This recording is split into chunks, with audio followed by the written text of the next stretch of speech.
예, 금요일 묵상의 시간입니다.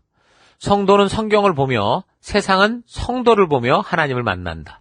성도는 성경을 보며 세상은 성도를 보며 하나님을 만난다. 자, 이런 제목으로 이번 주간 마지막 묵상 함께 나누겠습니다. 자, 우리는 지금 교회를 하나님의 목적이 이끄는 교회가 되게 하기 위해 애쓰고 있는 그 바울의 마지막 사역을 살펴보고 있습니다. 하나님께서 기존의 구약식의 제사제도나 선지자들을 통해 백성들과 소통하던 방법과 이 또 새 언약의 약속은 좀 달랐죠. 예레미야 31장 31절. 그때가 오면 내가 이스라엘 가문과 유대 가문과 새 언약을 세우겠다. 나 주의 말이다. 이거는 내가 그들의 조상의 손을 붙잡고 이집트 땅에서 데리고 나오던 때에 세운 언약과는 다른 것이다. 내가 그들의 남편이 되었어도 그들은 나의 언약을 깨뜨려 버렸다. 나 주의 말이다. 그러나 그 시절이 지난 뒤에 내가 이스라엘 가문과 언약을 세울 것이니 나는 나의 율법을 그들의 가슴 속에 넣어주며 그들의 마음판에 새겨 기록하여 나는 그들의 하나님이 되고 그들은 나의 백성이 될 것이다. 나 주의 말이다. 이렇게 말씀하시죠. 그러니까 하나님은 분명 새 언약의 약속을 기억하게 하실 때 당신이 꿈꾸시는 교회의 모습을 정확하고 분명하게 말씀해 주셨습니다. 그래서 무슨 일을 하든지 그 일의 목적을 앞서는 건 없어요. 그래서 특히 교회 안에서는 하나님의 백성된 자녀들이 가장 먼저 물어야 되는 질문은 우리가 왜 존재하느냐라는 거예요. 무슨 일을 하든 간에. 우리가 무엇을 위해 한 교회를 존재하는가를 알기 전까지 우리가 행하는 어떤 사역과 열심과 봉사와 기도와 모임 등은 아무리 최선을 다해도 방향을 잘못 잡을 수 있어요.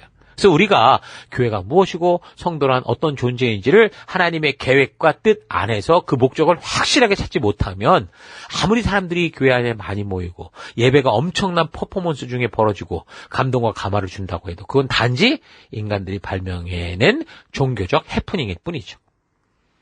바울이 지금 하나님의 새 언약을 통해 하나님께서 직접 이루어 나갈 교회의 목적과 사명을 알게 되면서 그 교회를 담당하는 목회자 디모데에게 그 교회의 목적과 비전과 사명을 알리고 있는데 4장에서는 이제 거짓 교사에 대해서 또 이제 알게 합니다. 그들의 특징은 자기 생각을 주장하다가 극단에 치우쳐서 완전히 양심이 마비됐다는 거예요. 그러니까 바울이 이런 교훈을 전할 때 거짓 교사들은 혼인을 금하라고 그러고 음식물에 대한 잘못된 규례를 가지고 있었던 그런 극단적 금욕주의자들이었는데 이들은 율법을 오해한 율법주의적 해석을 마치 진리인 것처럼 그 주장을 했던 거죠. 그러니까 하나님이 우리에게 주신 율법은 어떤 극단적 종교 행위를 하도록 하신 게 아니고요. 우리의 행복한 삶, 평화로운 삶, 영원한 삶을 위해 주신 겁니다. 말라기 2장 5절에 말하거든요. 그래서 하나님은 율법을 통해 우리의 지성과 상식과 양심에 호소를 해서 우리 스스로 그 가치를 따라 순종의 삶을 살아갈 수 있도록 인도하시지 어떤 극단적 종교 행위로 막 얽어매고 이러진 않으십니다. 율법주의가 뭐예요? 하나님이 성도들의 축복된 삶을 위해 주신 율법을 종교적 규율로 만들어서 족쇄로 채우고 그걸 지켜야만 하나님의 사랑을 받는다거나 구원을 받을 수 있다라고 주장하는 거죠. 그래서 율법주의에 한번 빠지면 교회를 다니고 예배를 드린다고 하는데 오히려 그 예배를 위해 하나님이 예배보다 먼저 만드신 가정이 파괴되고 질서가 안 잡힌 데 불구하고 끝없이 교회 와서 종교적 행위, 기도, 봉사가 먼저인 것처럼 그렇게 착각하게 만들죠. 그래서 교회당에서는 거룩한 예배자 같은데 사실상 하나님이 가장 중요하게 생명을 낳고 세우는 공간으로 만든 가정에서는 가정 파괴자가 되는 하나님의 계획을 기초부터 다 깨부시는 그런 짓들을 하게 되는 경우가 많죠. 성경에는요, 하지 말라고 하는 것이 있고 하라는 것이 있지만 그런 것이 하나님께서 종교적 율법을 철저하게 지켜야 구원과 생명을 주겠다라는 이런 뜻이 아니거든요. 백성들의 안전과 행복한 삶을 위해 주시는 그런 하나님의 안타까운 마음인 거 잊지 마십시오. 하나님이 주신 이 말씀에 대해 해석해 갈 때 그래서 여러 가지 방법이 있지만 무엇보다 그래서 하나님께서 우리의 복된 삶, 평화와 생명을 위해 주신 말씀이다라는 거. 그래서 이 말씀의 가치를 따라 우리가 가진 자유주의를 가지고 스스로 나아가도록 우리의 상식과 양심과 자유유지에 하나님이 호시하신다라는 이 두 가지를 전제로 잘 해석해 가면 성경의 많은 부분을 여러분 온전하게 보는 눈을 가질 수 있게 될 겁니다. 자, 그래서 계속해서 6절부터 보면 부름받은 일꾼의 모습들을 또 알게 하는데요. 성장하는 성도들에게 무엇보다 중요한 것은 바르게 말씀을 알아가고자 하는 것이고 그리고 깨닫게 된 그것을 다른 이들에게 또 교육하는 겁니다. 그러니까 바르게 교육하는 건 다른 게 없어요. 먼저 내 자신이 말씀을 바르게 알려고 하는 거고 그 말씀의 본이 되는 삶을 살아가는 거예요. 그러니까 요즘 유행처럼 육체를 건강하게 만드는 것도 중요하지만 무엇보다 경건한 삶의 태도를 훈련하는 것, 천국의 삶을 준비하는 성도들의 우선되는 이게 바른 삶이라는 거 잊지 마십시오. 그러니까 바르게 교육한다라는 것은 바르게 내가 살고 있다라는 거예요. 사람은 말로가 아니라 보는 걸 통해 교육되니까. 무엇보다 그래서 지식의 힘보다 실천의 힘이 강하다라는 걸 기억하시고 각자 보내받은 삶의 현장에서 입이 아니라 행함으로 살아가는 우리가 되십시다. 그래서 말씀을 읽고 묵상하고 연구하고 고민하며 또 셀 속에서 함께 모여 지체들과 함께 나눈 이런 일들이 우리의 영생의 길, 바른 믿음의 길을 위한 것이다라는 거 잊지 마시고 하나님이 만든 안전잔치다라는 거 잊지 마시고 부지런히 함께 묵상하고 모이고 나누는 우리가 되기를 바랍니다. 그리스도 예수의 좋은 일꾼이라는 게 뭡니까? 하나님의 말씀을 가장 소중히 여기는 거죠. 그래서 하나님께서 주신 법도와 규례와 명령과 계명에서 하나님의 의도하시는 바를 분명히 깨닫고 그래서 삶의 유일한 기준으로 삼고 그 말씀의 가치를 따라 어떤 대가라도 치르며 살아가는 그런 사람들이 예수님의 좋은 일꾼이에요. 그래서 하나님이 기대하시고 계획하신 교회는요. 그 하나님의 말씀의 가치를 따라 살아가는 그런 사람을 세워가는 겁니다. 자, 성경의 지식만 넓히는 것이 아니라 성경의 말씀대로 살아가는 사람을 세우는 것이 교회라는 거 잊지 마십시오. 자, 그리고 5장에서는 하나님이 계획하신 교회 안에서 성도들의 건강한 관계를 위한 질서에 대해 말합니다. 모든 관계에서 서로를 가족처럼 존경과 사랑으로 대하라 이렇게 얘기를 해요. 나이 많은 사람, 나이 많은 남자, 여자, 젊은 남자, 여자를 대하는 태도에 대해서 말하는데 중요한 핵심은 뭐냐면 권면을 해야 되는 상황을 피하지 말라는 거예요. 여기도 보면 5장 1절 나이 많은 남자를 나무라지 말고 아버지를 대하듯 권면하십시오. 젊은 남자를 형제 대하듯이 권면하십시오. 나이 많은 여자는 어머니를 대하듯이 권면하고 젊은 여자는 자매를 대하듯이 아주 순결한 마음으로 권면하십시오. 그러니까 권면하라는 게 목적이에요. 그러니까 지금 읽어드린 거는 이 표준 세번역 버전으로 읽었는데 이 구절의 의미를 분명히 이해할 수 있을 겁니다. 그러니까 분명히 이 구절대로 하면 권면하는 게 목적이잖아요. 그러니까 여기서 나무라지 말고라고 하는 이 헬라어가 에피플렉세스라는 말인데 본래 주먹으로 치다라는 뜻이에요. 그러니까 여기서 말로써 때리다라는 뜻으로 공격적인 심한 질책 이런 걸 하지 말라는 거죠. 그러니까 디모데는 연소했지만 한 교회의 목회자였단 말이에요. 그러니까 지금 10대 때, 20대 때 만약에 20대쯤 그 바울이 그 디모데를 처음 만났을 거라고 보는데 그 막 거의 30대쯤은 됐을 것 같거든요. 근데 한 교회 목회자로서 지금 그가 존재한다면, 그러니까 30대면은 저희가 볼 때 참 어리긴 어리죠.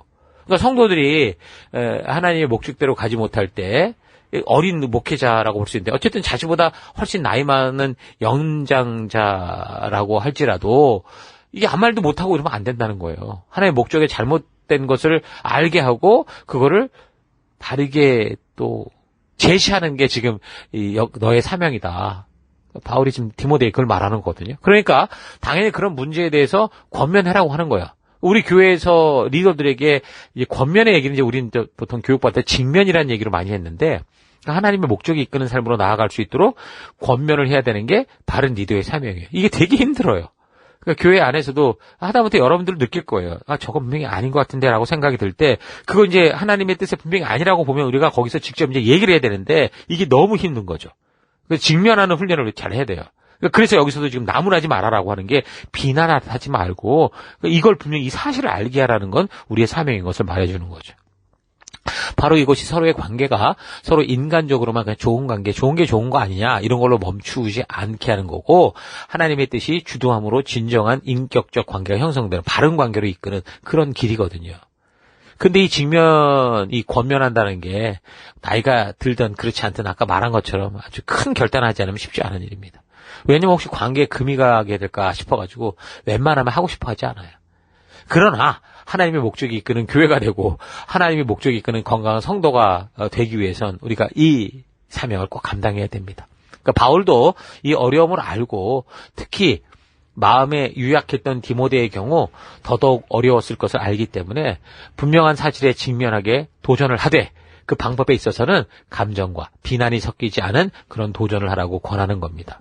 우리 교회 리더들이라면 우리가 무엇을 해야 되는지에 대한 목적과 방법을 잘 숙지하고 있습니다. 그래서 우리와 이제 함께 걷는 지체들이 잘하고 있는지 어떤 부분이 아닌지 잘 상황이 파악이 되죠. 그런데 잘못된 상황이 발견됐을 때 그러니까 보편적으로 한 번의 실수를 말하는 게 아니에요. 몇 번 권고하고 권면했는데 잘못된 길을 갈 때 그러니까 잘못 걷는 것을 바르게 알리고자 하는 게 자칫 표현에 있어서 감정이 섞여버리고 또 계속된 도전에도 무관심했던 것에 대한 어떤 섭섭함과 무시당함 같은 것이 이게 섞여져서 너무 강하게 이야기를 하며 비난하듯이 말하게 되는 경우가 있거든요. 바로 이런 경우 우리가 분명하게 잘못된 사실에 대해서 언급을 해야 되지만 그 표현에 있어서는 상대방에 대한 존경과 인격적 존중을 가지고 부담스러웠던 감정을 풀려고 하는 게 아니라 우리가 함께 고치고 하나의 목적대로 나아가야 되는 이 사실만을 알리는 그런 방향으로 나가야 되는 겁니다. 그냥 법대로만 사람을 대하고 하나도 틀리지 않은 정답을 계속 말하면 사람들에게 인정받을지는 모르지만 사랑받는 사람이 되기는 어려워요. 바른 길을 가되 인정을 넘어서 사랑받는 곳까지 나아가는 그런 관계가 돼야 됩니다. 자, 그러기 위해서는 비록 불편하고 어려운 모든 관계에서라도 상대를 좀 가족처럼 존경하고 사랑으로 대하는 게 친절할 필요가 있어요. 자, 계속해서 바울은 진정으로 한 교회의 부르심을 위해 애쓰는 그런 이들을 잘 분별하고 돕고 섬겨라. 그러니까 주변에 함께 동역하는 자들, 또 주변에 우리 맡겨진 지체들 잘 섬기라고 말하는 거거든요. 그래서 과부의 예를 길게 얘기를 하는데 교회는 분명히 어려운 사람들 돕고 돌봐야 되지만 그 도움에 있어서요. 그냥 돈을 떼주고 나는 선교헌금이 됐든 구제헌금이 됐든 돈을 냈으니 그 다음엔 알 바 아니다. 이런 식으로 하지 말라는 거예요. 그러니까 바울이 예루살렘에 구제헌금을 가져갈 때 어떻게 했습니까?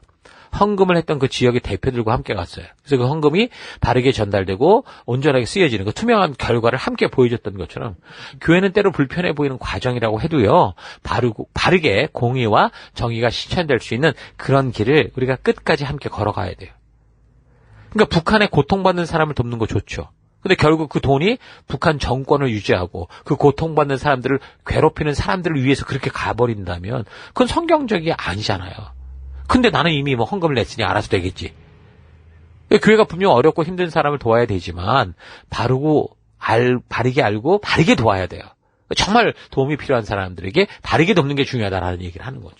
그래서 바울은 그냥 세상적으로 자기의 생각과 자기의 만족과 욕심 위에 살다가 힘들어진 그런 경우가 아니라 무엇보다 하나님의 말씀에 가지대로 살려고 그렇게 애쓰다가 힘들어진 그런 지체들을 좀 잘 분별해서 도와줘라 그러죠. 무엇보다 도움을 주는 순서로는 일단 도움을 줄 때 교회가 무조건 떠맡는 게 아니고 먼저 그 가족들이 그 삶에 기본적으로 형성된 그 관계 안에서 책임을 질 수 있도록 그렇게 먼저 하라. 그렇게 얘기를 합니다. 교회는 말씀을 전파하는 일과 가르치는 일에 수고하는 장로들, 목회자들을 또 책임져야 된다라고도 가르치는데요. 또한 그런 목회자들이 잘못하고 있을 때는 이 개인적인 친분에 얽혀서 자꾸 편견을 가지지 말고 감싸지 말고 어떤 경우든 공정하게 판결해서 책망할 것 책망하고 징계할 것 징계하고 그래서 교회 질서를 바르게 잡아가라 이렇게 얘기를 합니다. 오늘날 이 성적인 범죄를 저지른 목회자들의 경우 여전히 목회 현장에서 자기를 변명하고 핑계를 내면서 강단에 서는 일이 있음에도 불구하고 교회 성도들이 이런 바울을 통한 성경의 가르침에 무지해서 또한 목사에 대한 맹신과 하나님이 세우신 지도자라는 그런 그릇된 이 잘못된 생각으로 그릇된 편견들이 계속 이런 잘못한 이 사람으로 하여금 뻔뻔하게 강대상에서 하나님의 말씀을 막 외치라는 그런 일을 하게 하는 경우가 있어요. 예? 같이 개척교회 멤버니 우리 목사님 실수한 거 우리가 참자 이래가면서 장로들이 감싸 안고 품어주고. 여러분, 이에 대한 바울의 가르침이 이렇습니다. 5장 19절 장로를 두고 한 고발은 두 사람이나 세 사람의 증인이 없이는 받지 마십시오. 죄를 짓는 사람을 모든 사람 앞에서 꾸짖어서 나머지 사람들로 두려워하게 하십시오. 하나님과 그리스도 예수와 택하심을 받은 천사들 앞에서 내가 엄숙하게 명령합니다. 그대는 편견 없이 이것을 지키고 아무 일도 불공평하게 처리하지 마십시오라는 겁니다. 그러니까 우리 서로가 자칫 그릇된 욕심에 빠져 욕정에 가득 찬 짓을 할지 모른다는 경각심을 가지고 교회 안에서 오직 말씀의 가치를 따라 바르게 서는 우리가 되는 거예요. 성적인 범죄에 실수할 수 있겠죠. 그런데 그것을 한번 잘못 저질렀을 때는 덮어주고 용서하는 건 당연히 우리가 할 일이에요. 덮어주는 게 아니라 용서하고 바르게 처리하는 건 우리가 할 일이라고요. 용서해야 돼요, 우리는. 그런데 원 스트라이크 아웃인 것처럼 특히 이제 이런 성경에 특히 그 목회자들이 이런 일을 했을 땐 다시 거기에 서서 그거 말고도 다르게 섬길 수 있는 일이 많이 있잖아요.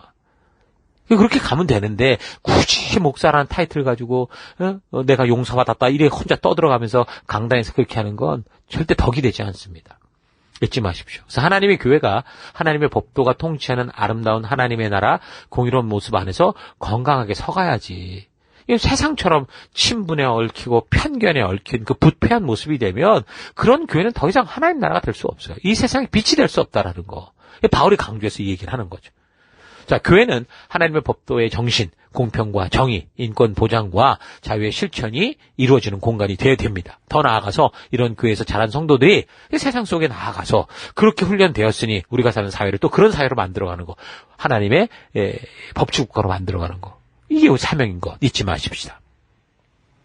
자, 그리고 계속해서 22절에서 교회 안에서 리더를 세울 때 서둘러 세우지 말라고 충고를 합니다. 자, 그러니까 사람이 이전에 말한 것처럼 주도성을 가지고 하나님 말씀대로 스스로 변화를 시켜가려는 바른 태도가 있을 때 세워야 된다는 거죠.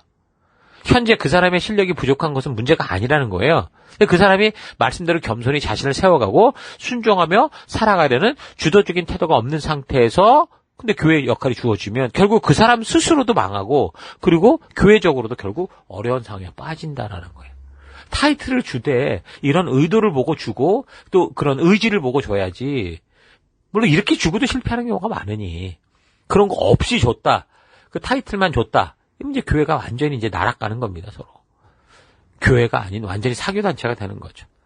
자, 이 세상 누구도 현재 자신의 실력을 가지고 하나님의 자녀가 될 만한 그런 자격을 가진 사람 당연히 없죠. 그래서 우리 교회에서 성도가 성장하면 인턴이 되고 리더가 되면서 이렇게 우리 함께 동역자가 되는 과정에서도 그런 자격이 돼서 하는 건 아니에요. 하나님의 부르심을 알고 그 뜻대로 함께 나아가려는 그들의 결단 때문에 또 겸손한 태도가 있을 때 우리가 이 일을 해가고 있거든요. 그 사람이 의도하지 않아도 성령의 파도를 타고 한 걸음씩 하나님의 이끄심을 따라 나아올 때, 그래서 교회에 오고 셀에 연결되고 셀 모임에 나와서 함께 할 때, 또 1대1도 꾸준히 해 나갈 때 하나님께서는 그렇게 나온 성도들이 우리 교회를 이해하게 하고 리더들의 심정을 이해하게 하면서 깨닫게 하면서 하나님의 진정한 마음을 보게 하는 거죠. 자, 그렇게 하기 위해서 뭘 하냐면 하나님이 함께 왔을 때 작은 책임을 맡겨요. 우리도 아이들이 커갈 때 넌 어리니까 빠져. 이게 아니라 어릴 때부터 조그만 책임들을 자꾸 줘서 하나의 공동체의 멤버로 키워가거든요.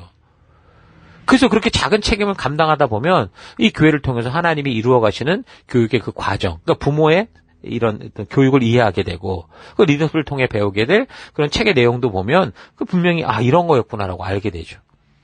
그렇지 않고 늘 교회당에 있어도 셀에 있어도 그런 자그마한 책임도 나누려지 않고 늘 구경하는 자리에 있고 핑계와 변명을 대면 아무리 하나님이 큰 소리로 돌아오라고 외쳐도 못 들어요. 그러면서 내 자신이 어느 정도 실력이 되면 헌신하겠다. 이런 식으로 하면 더 함정해요. 내가 실력이 된다면 언제 리더가 됩니까? 철들면 죽는 게 남자인데. 예? 남자만 그러겠어요? 다 똑같은 거죠. 어불성설입니다.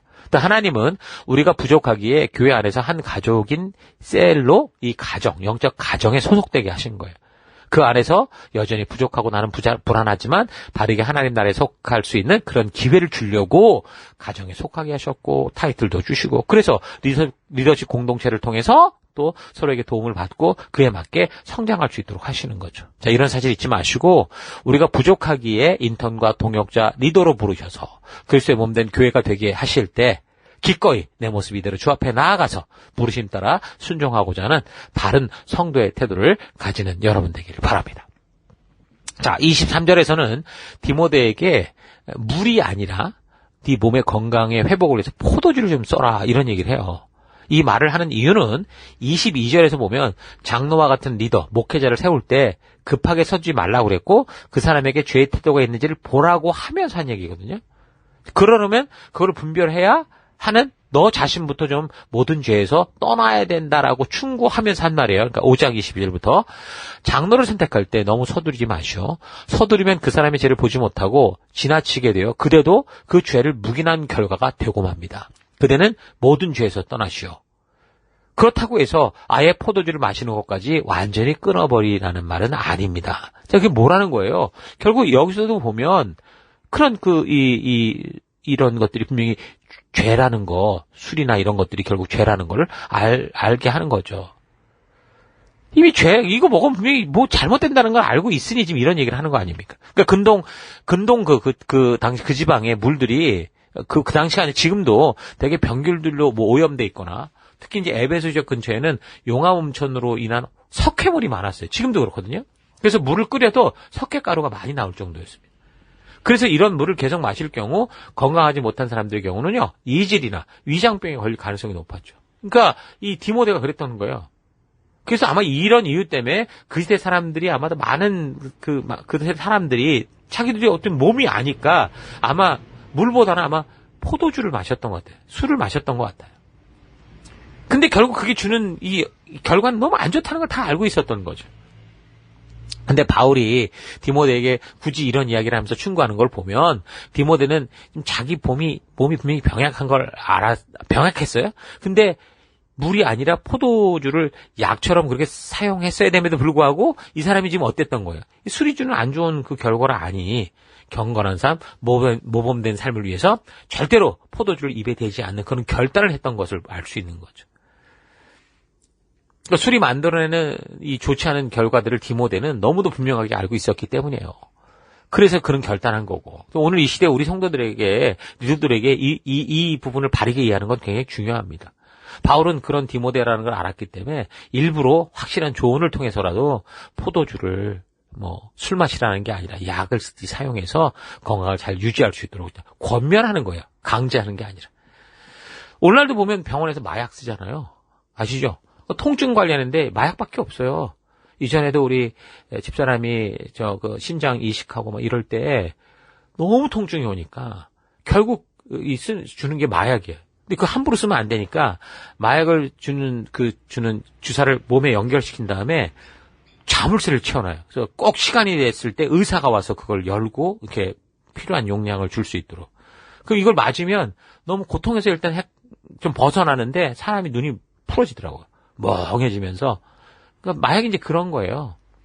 그러니까 병원에서 어쨌든 마약이라는 것을 적법한 치료에 이렇게 사용하는 것처럼 성도들의 경우 뭘 하든지 그 목적과 의도를 좀 우리도 잘 분별해서 바르고 온전하게 사용하는 게 중요하다라는 거 잊지 마십시오. 그래서 이런 구절 가지고 괜히 술을 적당히 먹어도 된다 이런 식으로 이유 삼지 마시고 내가 무엇을 위해 이렇게 술을 비롯한 세상의 것을 자꾸 좀 해보고 싶어가지고 이런 얘기만 나오면 이거 되지 않냐 저거 되지 않냐 얼만큼 마시냐 이딴 식으로 자꾸 핑계와 변명을 말하고 있는가. 그렇게 말하려는 그 자신의 양심의 그 의도를 좀 잘 분별해서 하나님께서 여러분의 양심에 호소하시는 그 음성을 따라 디모데와 같은 온전한 믿음의 선택이 있기를 바랍니다. 자, 마지막 6장에서는 하나님의 교회를 섬기는 목회자로서의 바른 마음과 자세, 재물에 대한 태도에 대해 권면합니다. 먼저 1, 2절을 통해서 이 내용은 5장과 연결된 내용으로는 보면 좋을 것 같아요. 종과 주인에 대한 얘기인데 이전에 그 에베소서나 골로새서 또 빌레몬서를 통해서 나눴던 것처럼 이건 노예 제도를 인정한다는 그런 의도가 아니고요. 오늘날로 말하면 사회생활을 하는 성도의 자세, 사회에 나갔을 때 어떤 식으로 이 상관과 또 그 안에서의 그런 관계를 유지할 것이냐라는 걸 말하는 거예요. 그래서 종의 멍에를 메고 있는 사람에게 주인을 존경할 사람으로 여겨라라고 하는데 이 당시 사회는 노예가 존재하는 사회였습니다. 근데 저들이 교회 안에 이제 들어오게 되면 주인과 종 사이가 아니라 서로 형제가 되니까 이런 과정에서 아마도 노예로 했던 사람들이 가정으로 돌아가서까지 자신의 역할을 망각하게 되는 그런 일. 우리 다 아는 사이 아닙니까? 이런 식이 됐던 거죠. 그래서 노예제도가 옳은 것이 아니지만 빌레몬에게 오네시모를 종으로 보지 말고 형제로 보라고 권면도 한 이 바울인데 이곳에서 종들로 하여금 지금 주인을 바르게 섬기라고 했던 건 바로 이런 의도라는 거예요. 이런 뭔가 좀 상식에 벗어난 질서를 벗어난 이런 일들에 대해서 좀 바르게 좀 온전하게 그 상황을 좀 알고 행동하라 그렇게 얘기를 했던 거죠. 그러니까 믿음을 가진 상사나 사장이 직장에 있을 수 있을 거 아닙니까? 근데 그 사람들이든 또 다른 믿는 사람들이든 다른 직원들에게 세상 방식 대로 뭐 차별과 부당한 식으로 그런 부당한 식의 태도로 행동하면, 그러니까 윗사람이 아랫사람이 그러면 안 되고, 또 아랫사람도 뭐 우리가 서로 아는 사이 아니냐, 주 안에서 우리 하나 아니냐, 이런 식으로 서로의 어떤 그런 또 역할과 이 책임을 망각하면 어떻게 되는 거예요? 오히려 세상이 볼 때 이거 뭐야? 이렇게 볼 수 있다라는 거예요. 그래서 바울은 단지 이런 차원에서의 말을 종들에게만 한 게 아니고요. 주인들에게도 그래서 얘기를 해요. 바른 마음으로 종을 대하라, 이렇게 해요. 그래서 바울의 심정에는 그런 관계로부터 마치 빌레몬과 오네시모처럼 온전히 당연히 그 관계에서 우리는 해방돼 있으나, 그러나 우리가 함께 살아가는 사회 속에 있는 지켜야 될 이런 우리의 상식과 이런 질서들을 잘 지켜갈 수 있도록 그렇게 얘기를 한 거죠. 그러니까 말씀의 원리인 바른 인권, 평등의 태도를 가지고 바른 가치를 가지고 이 사회에서 살아가라 얘기를 하는 겁니다. 바울은 이렇게 교회 안에서 복음이 전파되고 하나님의 뜻이 전파되는 바른 진리에 대해서 바르게 가르치고 권하도록 명하는데, 그렇지 않으면 욕심에 따라 살아가게 되기 때문에 바르게 가르치고 진리를 따라 살아가라, 그렇게 권하고 명하라는 겁니다. 성도들의 신분이 어떠하든지 자신의 처지에서 하나님의 이름이 욕되게 하는 일들을 하지 말게 그렇게 권하면서 주님의 이름으로 살아가는 하나님의 자녀된 존재로서 세상 사람보다 더 열심히 바르게 살아라, 그렇게 지도를 합니다. 우리는 성경을 읽어가면서 하나님을 보지만 어떻게 해요? 하나님을 모르는 사람들은요, 성도의 삶을 보면서 우리를 보면서 하나님을 보게 되기 때문에 성도들이 삶의 처소에서 하나님의 말씀대로 그 가치를 따라 살아가는 그런 삶은요, 질서를 지키고 상식을 지키고 약속을 지키고 서로를 존중하고, 이건 아주 그 무엇보다 강력한 복음 전도의 삶이고 하나님이 살아계심을 세상에 알리고 보이는 빛과 소금된 삶인 겁니다. 자, 그래서 교회와 성도는 무엇보다 삶의 기준이 하나님의 말씀이 되지 않으면 결국 교회 안에서 논쟁과 말다툼만 나고, 그러면 시기와 분쟁과 비방과 악한 의심들이 생긴다는 거죠. 그러면 결국 교회 안에서까지 타이틀 경쟁, 명예 이런 게 집착해가지고 자신들의 이익을 위한 세상이 되고 마는 겁니다.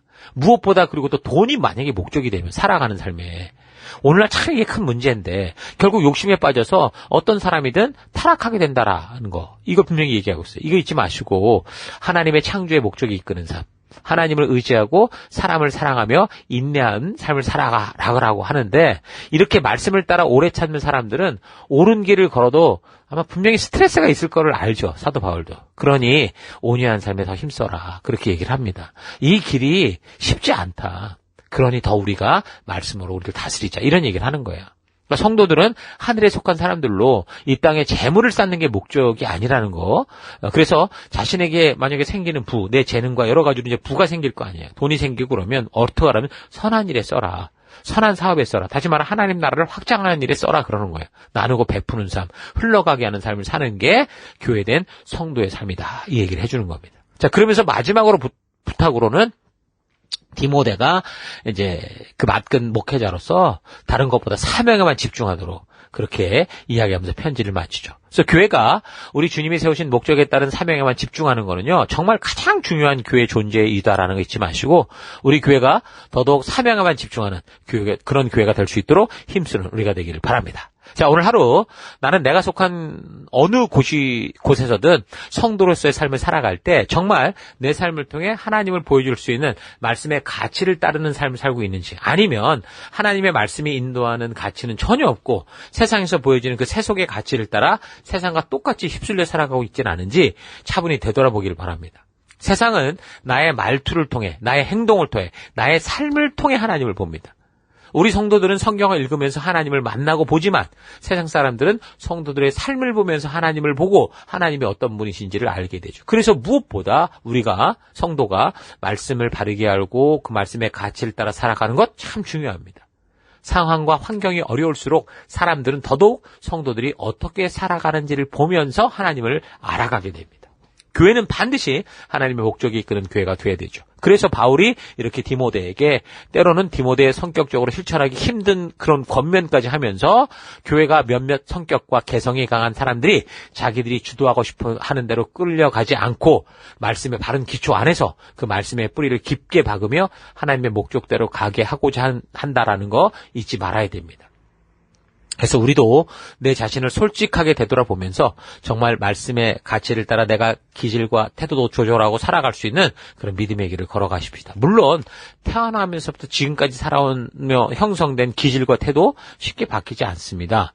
그러나 우리가 하나님의 말씀으로 내 기질과 태도가 통제 없이 움직이는 것을 막아서고 오직 주님의 말씀을 따라 나를 절제하고 인내하며 믿음과 온유함 가운데 나아가게 하는 삶이 믿음의 삶이다라는 건 잊지 마십시오. 그러니까 하나님의 말씀이 나의 기질과 태도와 말투와 삶을 조절하고 있는 상태가 믿음의 상태예요. 그런 믿음의 길을 걷다 보면 분명 우리의 기질과 태도도 사실은 변화가 될 겁니다. 자, 내가 살아가는 동안 내게 주어진 삶의 현장에서 우리 주님이 세우신 성도로서의 삶을 살아가면서 내가 어느 교회와 어느 셀에 속하게 되든지 우리 함께 하나 되어 힘써 주님의 목적이 이끄는 교회를 세워가는 여러분과 제가 되기를 주의 이름으로 축원합니다. 오늘 하루도 힘내십시오. 잠시 기도하겠습니다. 하나님, 우리를 죽음의 죄악에서 주의 은혜 가운데로 먼저 불러내어 주님을 세상에 알리는 빛과 소금이 되게 하셔서 세상으로 하여금 성도를 볼 때 우리 하나님을 보게 하셨는데 그런 내가 빛과 소금이 아니라 어둠 속에 함께 거하며 내 생각과 욕심을 따라 살아왔던 것 인정하고 회개합니다. 용서해 주옵소서. 하나님, 우리는 성경을 읽으며 우리 하나님을 보지만 세상은 우리를, 성도를 보며 하나님을 본다라는 사실이 있지 않고 내가 살아가는 삶의 현장에서 오직 주의 말씀의 가치가 주도하는 삶 살아가기 원합니다. 교회는 우리가 좋은 곳으로 만드는 장소가 아니라 하나님의 목적이 이끄는 곳이다라는 거 잊지 않고 오직 주님의 뜻대로 그 길을 걸어내는 우리 교회, 우리 셀들이 되기 원합니다. 하나님, 오늘도 그래서 내 삶의 길에서 나를 통해 우리의 신앙의 고백이 드러나고 그리스도의 향기가 드러나는 그런 길 걷기를 결단하고 감사드리며 예수님 이름으로 기도했습니다. 아멘.